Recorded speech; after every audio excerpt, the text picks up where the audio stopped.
Илјадници сограѓани легнуваат со празен стомак и со помислата што ќе јадат утре. Во земјава се создаваат над 12.000 тони отпад храна, која според Организацијата за храна и земјоделство на Обединетите нации може да нахрани над 25.000 граѓани.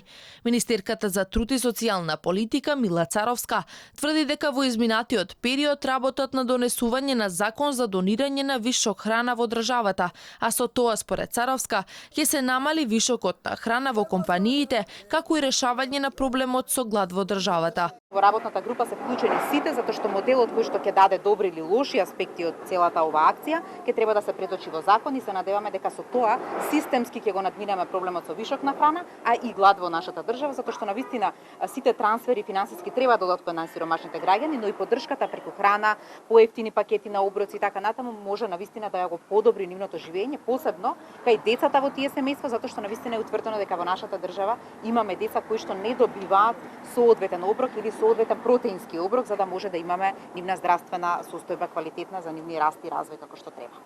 Од Организацијата за дистрибуција на храна Сити велат дека дел од храната која се презема од страна на компаниите се носи со возила на Црвен крст, а потоа се подготвува и се дистрибуира на лицата од ранливите категории.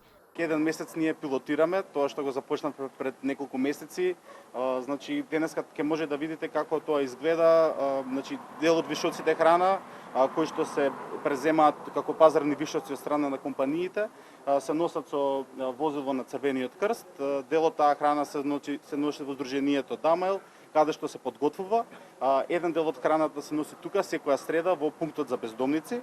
Другиот дел од храната специализирано значи се носи 2 пати во неделата на стари изнемоштени лица. 4 екипи со волонтери поминуваат во домовите на старите изнемоштени граѓани и им носат оброци, а при тоа волонтерите од Црвениот крст им даваат и други услуги на граѓаните.